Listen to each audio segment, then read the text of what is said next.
Jared's here, and he's ready for questions. The Egg Bowl's been moved off Thanksgiving this year. Does that make any difference to you, or what do you think?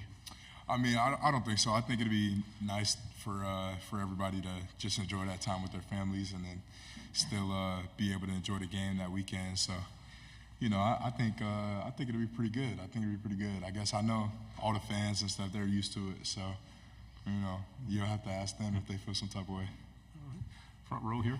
Eric Bailey with the Tulsa World. Kind of bouncing off the Egg Bowl, or out there the question, you know, Oklahoma and Texas are joining the SEC, and that's a big rivalry amongst their fan bases. But I want you to tell me a little bit about the Egg Bowl, just the heated rivalry and what's it like, the fan bases, the week, and everything leading up to the Egg Bowl. Just tell me about the Egg Bowl. Yeah, it's unbelievable. The town shuts down. I remember Tom Luke, he used to play quarterback at Ole Miss, and he told me a story about how he got hurt in the Egg Bowl one of his years playing quarterback, and he was listening to it on the radio, and he just wanted to know if they won. That was the only thing he was worried about. He wasn't worried about his injury. So he gets up and gives a really emotional speech every year, just that Thursday before the game, or that Wednesday in the meeting room before the game, just so that, you know, we kind of understand the gravity of it, and you know, being in the city and going to Walmart or going to get something to eat. You know what I mean? These people, the fans, they come up to you and they let you know, like, they're behind you and how much they care about it. So, yeah, it's just an exciting game. Front row. Mason Young with the Tulsa World. Just curious about a guy that came from Oklahoma to Ole Miss this offseason, Key Lawrence. What kind of addition has he been for the back end of you guys' defense? Yeah, I mean, he's a stud player. I think he's a really smart player. And he's a really big communicator. So I think just that room really coming together and gelling. We've had a lot of new guys in that position. Every year we've got a new guy coming and playing that star nickel, strong safety type position. So for us to have such a big group of elite guys in that room, I think, you know, Key, Yam, John, Trey, like, they all stand out, I think, as just elite communicators, you know, and students of the game. Here on the aisle. Bradley Davis, WAPT Sports in Jackson. Jared, so you've been with Oxford for a while, seen multiple defensive coordinators.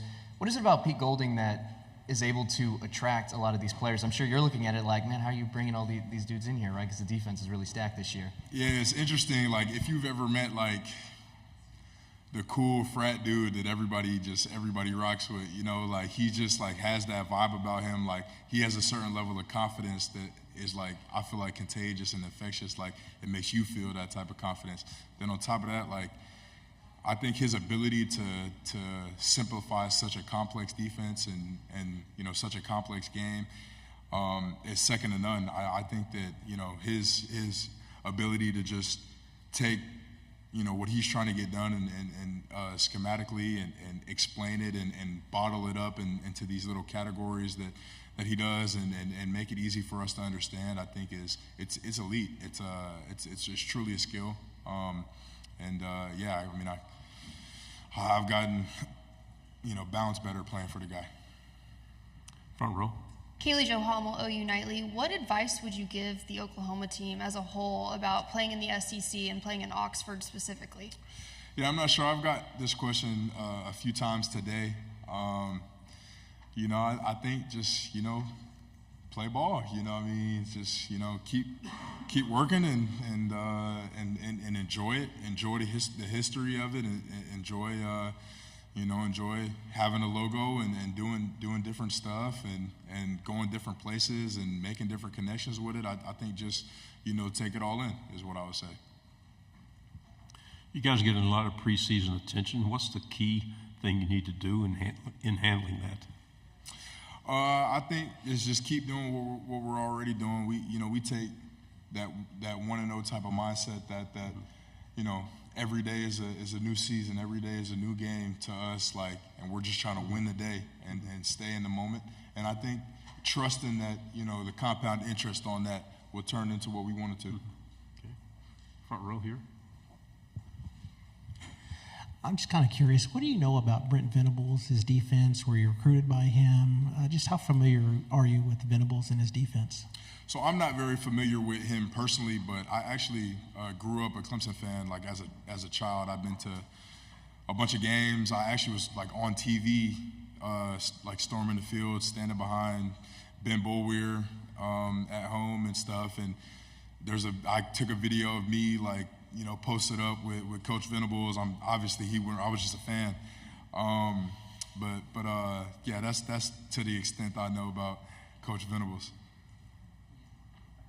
If I can ask a follow-up too, what about your knowledge of Oklahoma, the history, what their traditions like, and just the football program as a whole? I'll be honest, their fight song since the original NCAA 14 game came out has always been my favorite fight song.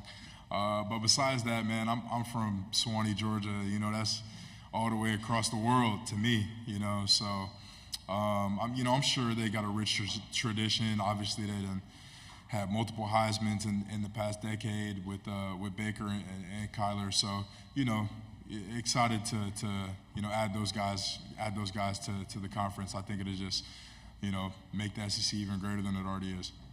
Front row, AP. AP Stadium, AP and Kelly, as we see at syndicated radio. Where do you feel the defense will be stronger? What unit? I mean, I know you feel confident about all the players on the defense, but you have all the transfers. Where will they be the strongest, do you think? That's a good question. I mean, we've added transfers just in every room, right? So I feel like it'll really like show up as a whole, like just collectively. I think it'll show up. I'm super excited about Walt. I'm super excited about Princely. I'm super excited about Key. I'm very excited about Trey Amos, T.J. Dudley, who couldn't play last year but was a transfer. I think he's going to have an unbelievable year. So just top down, I'm very excited just about the new guys that we've acquired. Front row. How do you feel about video replay going to be available on the sidelines this season? What kind of benefit do you think that's going to have for you guys? Yeah, I think it's going to create a huge advantage, obviously, both ways. You know, we were able to do that in high school in Georgia, so I know I have experience, like, you know, being coached like that, and you know, and I've seen what, you know, kind of advantage that you can gain from that. So I'm excited to you know, just see how that can help us this upcoming season. Which road venue do you like going to the most in the conference? I think I really enjoy playing at Kyle Field. I thought that was a really cool experience. Yeah, I really liked when my first year here we went back and played Tech in Atlanta. You know, I transferred from Georgia Tech, so, you know, going back home and being there, I thought that was awesome. So, and then yeah, for this year, I'm really excited to get down there and play in the Swamp and playing South Carolina. Obviously, you know, Coach Spurrier and Tim Tebow, Cam Newton, and just, you know, all the talent that's ran through, you know, both of those programs, and all the history that comes with all those programs, and you know, the new way the conferences work without East and West, we're able to have these matchups. So I'm really excited to go there and play these guys. We have any other questions? We have a good talker. AP, any other one? You know, Ole Miss had a tremendous season, 11 wins last year, but they had some difficulties against the top echelon teams. What do you have to do better against them? I think the consistency and the mental errors is what we've got to do better against them. When you play against guys that, you know, are just as good as you, the same talent as you, or maybe better, you know, the attention to detail has to be paramount. You know, you have to be so detailed, because you know, mistakes that'll slide against you know, some other teams, you know, won't slide against the very best teams, and mistakes like that get exposed. So I think that's a big thing that we've got to focus on this year. Okay, very good. Nice job. Thank you. Thanks, everybody.